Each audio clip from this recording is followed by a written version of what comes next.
Mane fa na se ma PENDREAM TV. PENDREAM TV de osia dem yopo. Are we still in morning? Yes. Very much in the morning. And I'll ask to be forgiven because I'm almost losing my voice. So if it comes out froggy, your listeners or your viewers will forgive me. I think I will start just to also I wanted to say what I said, Chairman General's speech was in context of people sharing positions, somebody said, because I just wrote it down to make it, clarify for him and those who might have heard him so that it doesn't go far. And it's not about we sharing Ghana. No, nobody can share Ghana. At least the NDC have been in power before. We haven't done it, and we'll not do it today.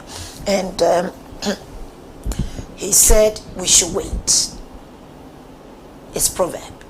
Let's fight. Let's win the elections. After you have victory, victory is the animal.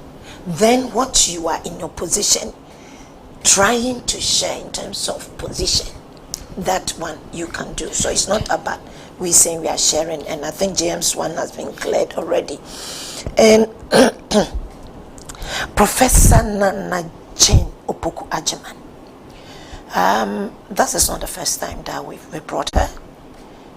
We brought her 2020. We also what our brothers and sisters on the other side did to her, and we brought her back. It speaks one thing. It's about inclusivity. It's good that nobody has been able to touch on her integrity. We know that after the Adoring, the MPPs have tried very hard. And one of the things they keep saying is that, she mismanaged the education ministry. I beg to differ. And I challenge them to deny what I'm going to say. That as a minister, if she did not leave monies behind, the textbooks and things that when they came to Snapo, they were sharing. Where were they from? Over 140 million US dollars was left in the ministries, coffers for her predecessor to use for Ghana. Professor Naana Opoku-Agyemang, as a minister, she championed the e-blocks. And nobody in Ghana can tell us that the e-blocks were of no use. Now I want to refer to the Constitution of Ghana. The MPPs, which not very long ago, Honorable Anchamantin was a very active member until he felt that his attempted primaries, he would have been leading the same party right now that is destroying so much Ghana. He's parted way. They claim that the free senior high is their baby. Maybe some of us are not too educated, but there's a constitution. And that constitution states that every person, this article 25, that every person shall have the right to equal education, opportunities, and facilities with a view to achieving the full realization of that right. Education and facilities. Every person. It did not say those who are living in the cities. It didn't say that me from Techiment here, I'm not part. It didn't say that child living at Yendi, Wapuli. I'll use Wapuli because I love where the school is situated. When you're going to Cherpon, you use the Yendi road, you be driving through, Honorable, Wapuli, good, he's here. You'll be driving through the bush. Then you come up, you just see this beautiful edifice from afar. You get close to a beautiful school with a beautiful bus. You'll be attempted to drop. I went to the school and I sought to ask them, How does this benefit you? You know what they told me? It serves close to 100 communities. That is in fulfillment of Article 25, Clause 1 of our Constitution. That says we should give access. That facilities is being built. Now the MPPs are trying hard to now say that those schools were built in the bushes. These same bushes where the schools are, you drive there to go and campaign. The Constitution requires or mandates us to create accessibility and availability. It should first be available, accessible, then you progressively will make it free. What did President John Dramani Mahama and that his regime, with his now running mate, heading the educational front, what did they do? They started making these schools available, making them accessible. By upon completion, anytime they came and commissioned, a bus was given. When you go outside, the free community day, so they move to the various communities. They pick students. Students are brought to the school. You have access to science labs. You have access to very good environment, and then not so crowded a school, so that you don't compromise the quality of education. Because in all, we need quality education for the good future of this nation. And so to those who are trying so hard to find mud and stick to her, when you have a very smooth tile on the wall, there's no amount of mud that you can succeed in stick. But when you throw it, it will bounce back and it will go right there. And so for Professor Naana being nominated, to us as women, it's an inspiration. She's courageous. She knows what she stands for. She knows her worth, and she knows what is good for us, especially women. Now, for everything that happened to her, 2020, any other woman would just come out and say, I don't want it anymore. The insults, the maligning, the lies, the attacks from the MPP towards her, they were so vicious. But once again, she has come. She said so many things, and I want to put on record that she's not different from President Mahama. Professor Naana Jane Opoku-Agyemang was nominated by President Mahama because they agree on so many principles, and she's a loyal person to what President Mahama stands for. There's no way she would have come there to speak or say anything different from what President Mahama stands for as the leader of our party. And so whatever she said, that is what President Mahama believes in. That's why at one point she said that. And she used, and I loved it. You see, it talks about the way they relate.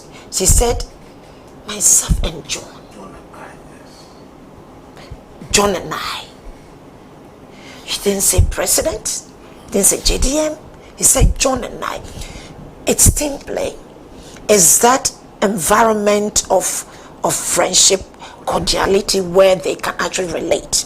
The environment where when the time of reckoning comes, she will not run and say that, no, I was never made to operate. She will never come out and say that, no, I'm not responsible for that. I wasn't responsible. These were things that she stated on. Now, with her, President Mahama, in his speech, he said he was going to put her in charge of health.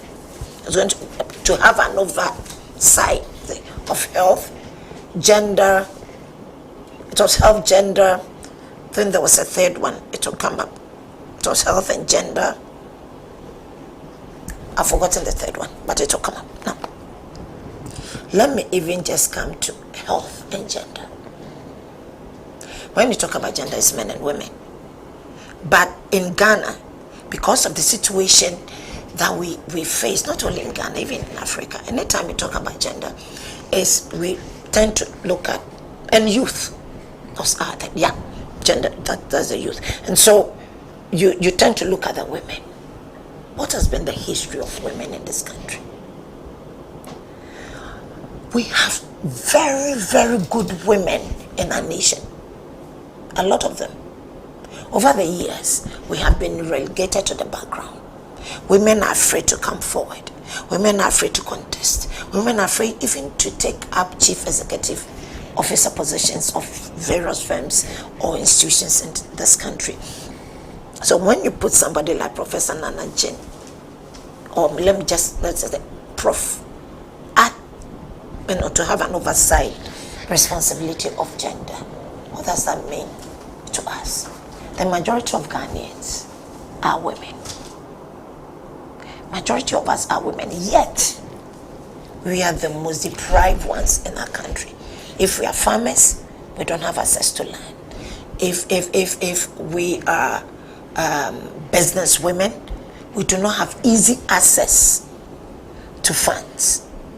If we are petty traders, it's worse. We all witness in this nation, under this government, when a woman with a child was maltreated, embarrassed, beaten at a bank when she was only going for her, I think 100 cedis, or was even up to 200 cedis. That was her capital. That was when the crisis, the banking crisis started, and she needed her money back. Now, this government, I'm talking about President John Dramani Mahama and Professor John and Jane's government, they are going to establish the Women Development Bank. As far as I'm concerned, as a woman, when you tell me you're going to establish Women's Development Bank, you didn't say just Women's Bank. There's the word development. It means that from all levels of our lives as women, we are going to benefit from this bank. She referred to the petty traders. She referred to the small businesses, street hawkers.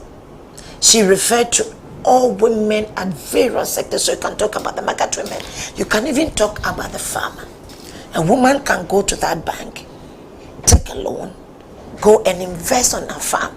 And remember, there's a 24-hour economy coming. It means that we should all put ourselves in preparedness for it. After the lunch, I went for a radio program. I had not eaten the whole day. I roamed Accra up to 12 midnight. I couldn't get food. And God help me, one KFC was closing. I rushed in and got something to eat. Then I said, if John Mahama's government were in power with his 24-hour economy, and then with the Women's Development Bank, I know that there would have been women selling Indomie, what have you, by the roadside, so that people like me, people who will be taking part in the 24-hour business, when they step out of work, they can stop and clearly be able to buy food. And so for me, the Women's Development Bank is one big deal for every woman. For every woman out there. She didn't come to speak English. She came to enumerate the kind of things that NDC will not be part.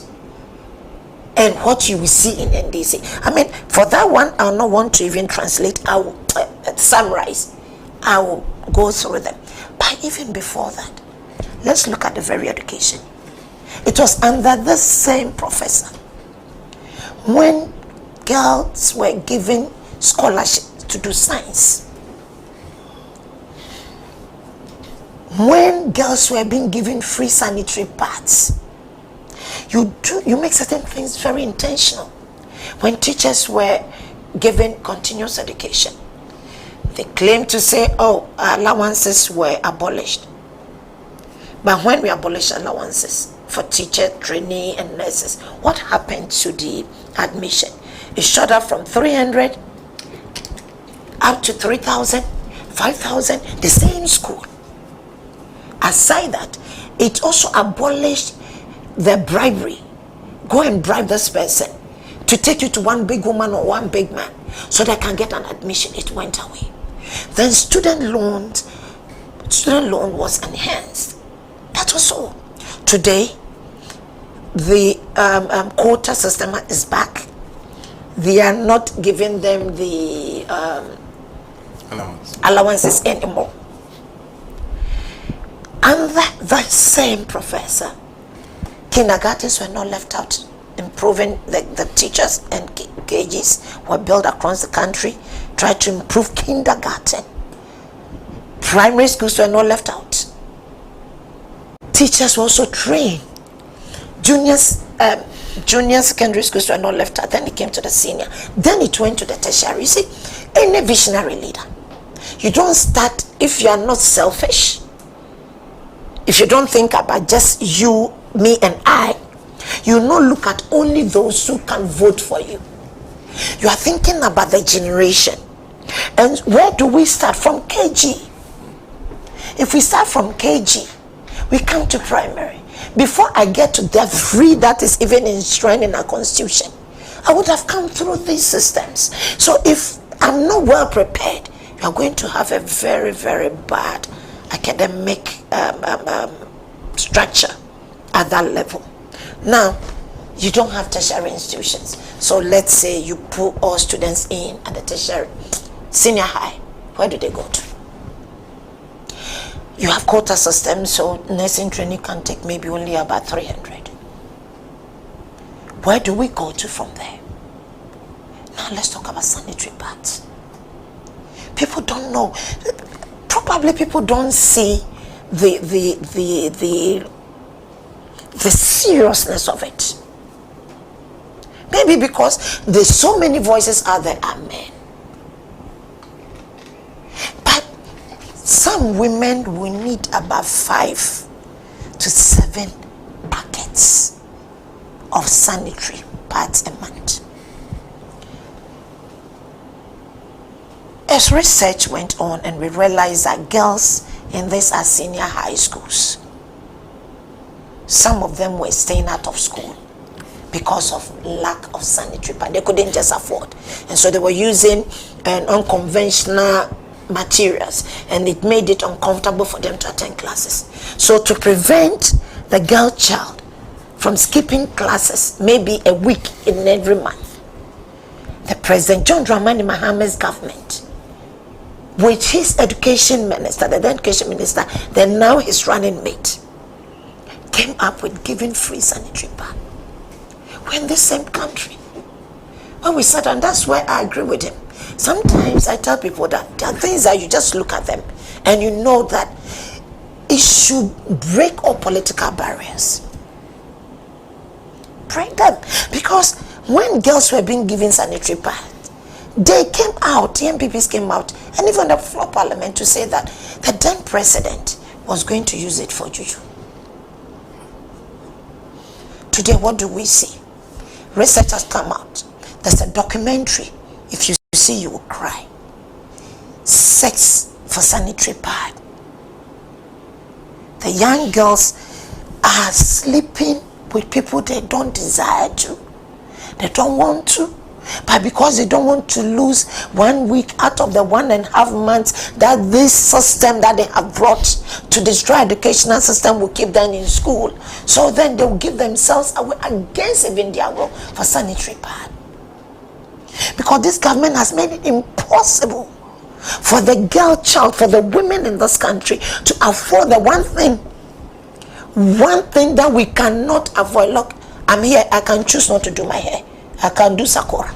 We have women who are doing sakura now. I can choose not to wear earring. We all wear clothes, men and women. I can choose, excuse me, to say not to wear brazier. But what about sanitary pad? What about our menstrual period? Is it a choice of ours? No. So if we should do one-on-one budget, girl and a boy, man and a woman, at the end of the month, the woman is forced to look for an extra money to buy sanitary pad. So it's discriminatory against women. It's a discrimination against women for you to add taxes to sanitary pads to the extent that we can no more afford. So with the whatever system they have in place, that has limited so much contact time with students and teachers. And so our girls stay in school only one and a half months, and barely stays at home 3 months. The girl child, and a lot of our girls are now staying home because they can't afford. They can't have the 300, they can't have the 400 to buy sanitary pad to go to school. That is something that, to me, when the NDC comes with Professor Naana in charge, or not in charge as a minister, but having an oversight responsibility of the ministry that takes care of these things, trust me, I'm sure that these things are going to come out well for us. Let me say this thing about some of the things that Professor said, and we saw it happen. Going to 2020 elections, what happened in this nation? COVID came. When COVID came, women suffered, children suffered, men suffered, even our animals suffered. Get into elections because women are used by this government. I say used, you know why? Because President Naana said that we are not there yet to be chairman or chairpersons of political parties or even go to the presidency. This he said at the public an international event in Vancouver. It's the biggest women delivers, the biggest gathering of women in the world. But he said that too, so we know what it means. Now, when you go to work, and then you go to work, and because of elections, you know, women on the market, you've impoverished us. We can no more go to Togo. We can no more import. They don't buy our goods. The woman farmer can no more farm because we do not have access to fertilizer, even subsidized, or even to buy expensive. We do not have it. Our husbands and our children are unemployed, and they can no more even support us. And remember, that anytime a woman is strong, and anytime even a woman is part of government, or women are more in governance, trust me, corruption suffers. Now we can do all these things. Then election time comes, you start sending us momo from government that we should use that to enhance our business. So this momo was 200, 100, 200, 500, and it went all around to women. After that, what happened? There was a so-called free electricity. After that, what happened? Today we are being taxed in all ways. And so what the professor said, and I know that what she said was meant, she meant well, and it's the same way that President John Dramani Mahama, who will be the president, and she will be a co-driver. A co-driver. She's not going to say she's a mate. No, will be a co-driver. This is what she said. And I beg your listeners to refresh our minds. Okay? She said, and I quote, "I envisage a report of the administration of His Excellency John Dramani Mahama on the ticket of the National Democratic Congress which justifies his return. The report will have no reference to the following." Please. We were all in this country. There was a so-called Ghana Beyond Aid. Then all of a sudden, somebody's pledge to God became a national responsibility that should affect each and everyone's pocket. I'm a Christian, and in the Bible it is said that even as a woman, when I pledge, I vow to God, and I go home, my husband says that no, I don't understand, I'm free not to even redeem, I'm free not to fulfill that vow. God forgives me. Now, the National Cathedral in Chimikan in Samoni, Yakasa cry in Samonia is like a rat that is just biting pepper, destroying it. Abro, because the rat knows that definitely cannot eat this pepper. You just match your children, your baby rats, go and eat them. Now, that dog, what has happened? Buildings were pulled down. Millions went down the drain. So we have people in this country who still supported and applauded this. We have people in this country who could not speak out. We live in a nation where today truth has become embarrassing, and lies is what is thriving. Principle has been termed as disrespect. Hypocrisy has been it's part of the order of the day. Probably because people are afraid.